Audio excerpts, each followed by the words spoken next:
السلام عليكم ورحمة الله وبركاته، ازيكم عاملين ايه؟ جبت لكم طريقة للبانيه المشوي حلو جدا جدا هيعجبكم. ده كان نص كيلو بانيه، قطعت عليه بصلاية جوانح، بس عايزة الجوانح تكون سميكة شوية.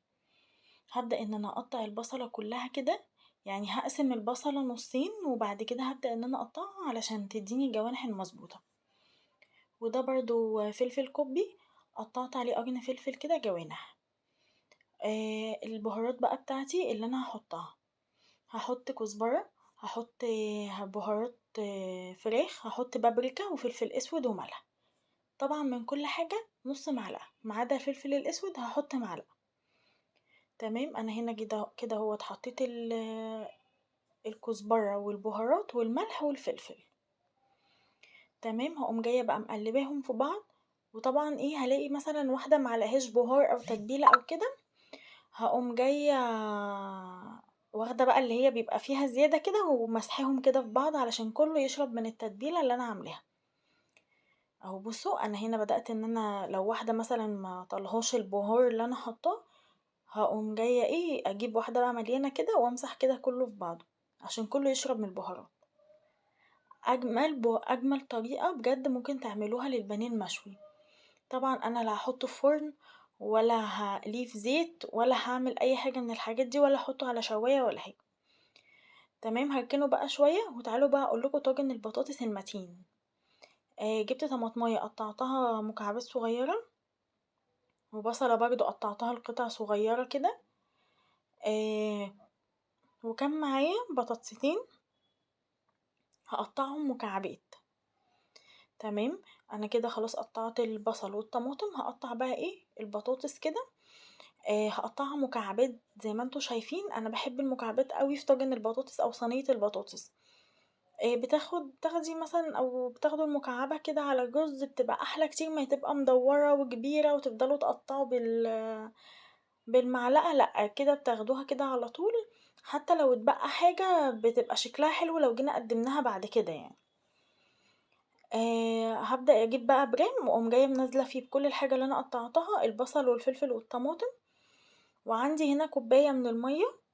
هحط عليها معلقتين صغيرين من الصلصه، وحبة فلفل اسود نص معلقة كده، والملح هزوده سيكة صغيرة يعني يبقى حادقة سنة، مش حادقة قوي لان عشان الطماطم اللي في البطاطس وكده ما تخليهاش عدبة.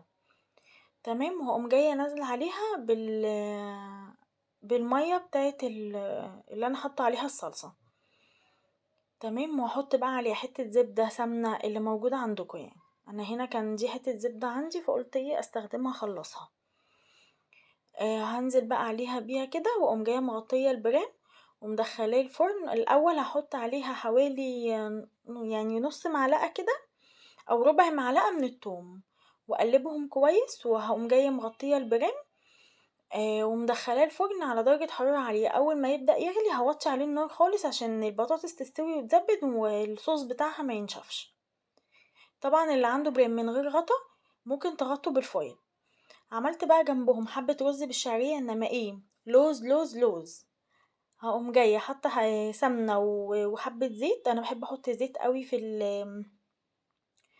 الرز علشان بيديله لمعة كده وبيبقى مفرفر كده وحلو. طبعا حطيت حبة الشعرية وكمية الرز اللي انا هعملهم. تمام، وهقوم جاية بقى ايه نازلة عليهم بالمية. كل ده طبعا والفراخ متبلة وسايباها قعدت حوالي ساعة.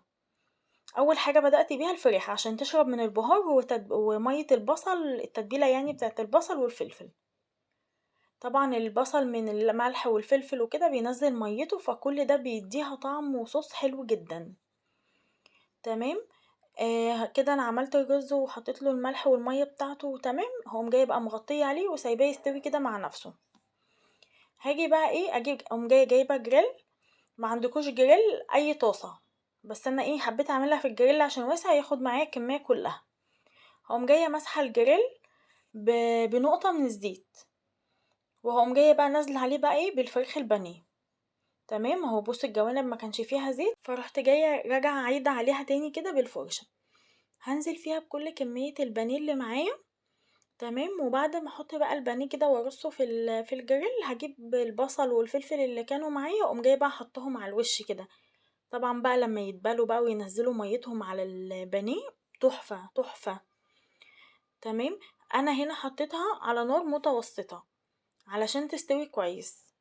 ماشي. وهقوم جاية راجعة بعد كده، اول ما اللي تحت كده لونه يتغير، الجزء اللي على النار لونه يتغير، هبدأ ان انا بصوا اقلبه.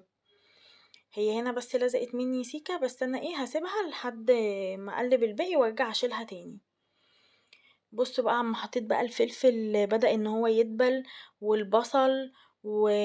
والفراخ كمان قلبتها. فكل ده بصراحة تحفة. انا خدت حتة كده دقتها جميلة جدا، هي اصلا كانت استوت يعني، بس كانت بتاخد لون. بصوا بقى شكلها عامل ازاي. انا هديت الاضاءة شوية عشان تشوفوها. حاجة كده بسم الله ما شاء الله، لو عملتوها قدام ضيوف تشرف يعني. بصوا بقى هنا بعد ما اتحمرت، جبت حبة مية صغيرين خالص، حوالي نص كوباية كده، ورحت جاية طشه بيهم على الجريل. ليه بقى؟ المية ديت اولا هتخليها تبقى طرية مكان التحمير، مش هتبقى ناشفة. تاني حاجة هتعمل لها صوص حلو جدا. بصوا شكلها عامل ازاي، تحفة تحفة، وريحتها كانت طالعة. تعالوا شموا معايا الريحة وجمالها. هنا حطيت بقيت كمية المية اللي معايا، وهبدأ بقى ان انا ايه اقلب فيها كده علشان المية تدخل في الكمية في البانيه كله، يعني البانيه كله يشرب من المية. وهنا بصوا الرز كان خلاص استوى، والبطاطس كان استوت، وبكده كنت خلصت كل الاكل بتاعي. بصوا بقى شكل البانيه عامل ازاي. والله الطبق هنا ما كانش فاضي، ده كان فيه بانيه بس اتاكل يعني من كتر جمالها. والله حاجة كده بسم الله ما شاء الله تحفة. يا رب تكون طريقتي النهاردة عجبتكم، ولو أول مرة تشوفوني ادعموني بشير ولايك واشتراك للقناة.